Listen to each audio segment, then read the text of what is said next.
Assalamualaikum warahmatullahi wabarakatuh. Selamat pagi teman-teman sekalian. Jumpa lagi bersama saya Bang Widi. Pada kesempatan kali ini saya akan membahas tentang mie instan dan asam lambung.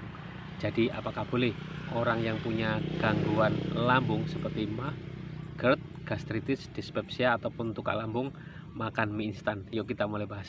Tentu teman-teman di sini saya yakin sekali bahwa teman-teman pasti ada yang sudah tahu bahwasanya mie instan ini adalah pantangan ya. Dan di video ini saya hanya menegaskan saja dan mengingatkan sifatnya ya, bahwasanya mie instan itu bukanlah pilihan terbaik untuk orang yang punya masalah lambung ya. Bukanlah sebagai bagian dari terapi penyembuhan, bukan teman seperti itu ya. Mengapa demikian? Karena yang pertama itu dari bumbunya ya. Bumbunya itu tajam, dia gurih banget ya. Dan di varian yang pedas tentu dia sangat mengganggu lambung ya. Kan ada itu yang rasanya rasa balado atau rasa apalah itu ya, yang menonjolkan rasa pedasnya sebagai varian andalan ya, karena memang masyarakat kita memang suka yang pedas-pedas.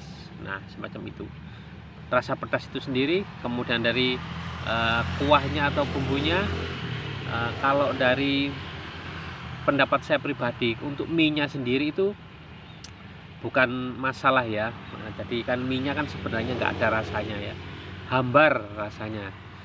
Dan dia juga dari tepung ya karbohidrat gitu aja lah untuk minyak. Yang jadi masalah di sini adalah bumbu-bumbunya ya, bumbu yang sedap-sedap, kemudian ada minyak-minyaknya itu, kemudian ada mungkin ada di situ ada kecap ya, ada saus, atau mungkin ada bubuk cabai atau macam-macam variasinya kan. Nah itulah yang berpotensi. Jadi kalau teman-teman ini sakit lambungnya ini masih di taraf dispepsia, bukan pada gastritis ataupun luka lambung, ataupun bukan pula GERD, hanya dispepsia saja, saya masih mengizinkan istilahnya ya. Emangnya saya siapa ngizin-ngizinin? Istilahnya saya masih memperbolehkan lah. Bahkan untuk saya pribadi yang masih yang tervonis dispepsia itu saya makan ya. Tetapi itu tadi mungkin ya 1 bulan ini nggak pernah, 2 bulan 3 bulan ini nggak pernah saya ya. Mungkin ya kalau untuk 1 bulan sekali lah masih aman ya untuk makan mie instan ini, tetapi tidak satu porsi penuh ya, mungkin hanya beberapa sendok ya, mungkin sekitar 3 atau 4 sendok saja tanpa kuah. Sekali lagi tanpa kuah, hanya minyak saja tanpa kuah, antara 3 sampai 4 sendok ya, itu aja beraninya saya ya.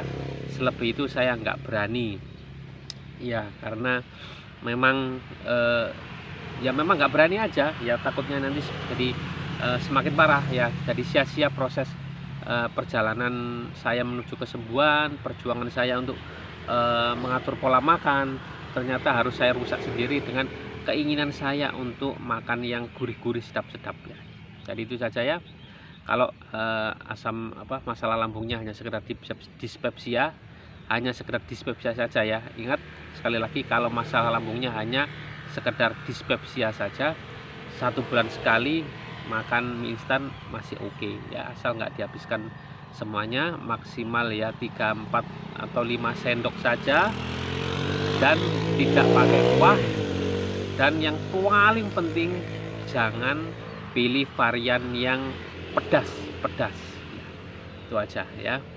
Itu aja dari saya, semoga bermanfaat. Wassalamualaikum warahmatullahi wabarakatuh. Salam sehat jiwa dan raga. Oh ya, saya tambahkan ya, nggak enak rasanya. Mengapa kalau untuk yang peradangan atau gastritis dan tukak lambung nggak boleh makan mie instan? Karena memang namanya juga peradangan, jadi dinding lambungnya ini sudah memerah ya, sudah meradang namanya ya. Apalagi yang sudah luka ya, tentu terpapar, terkena, tersiram oleh bumbu mie instan yang tajam ya, tajam gurihnya atau tajam pedasnya, tentu rasanya akan menyakitkan. Nah itu. Dan kalau sudah sakit ya, apa namanya, tentu kita akan merasa nggak nyaman, kita akan tersiksa ya. Belum lagi masalah asam lambung yang terpancing keluar ya.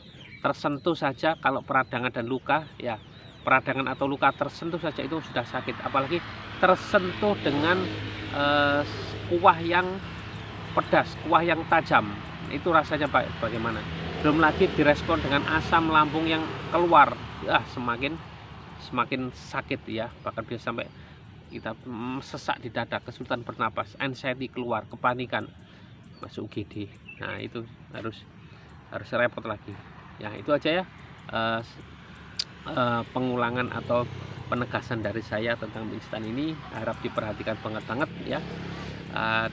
Buat yang masih dispepsia ya, dispepsia itu begini teman-teman, perutnya itu kadang enak, kadang nggak enak ya. Kemudian kalau dimakani makanan yang aman, contoh makan nasi saja itu nggak sakit, berarti ada dispepsia ya.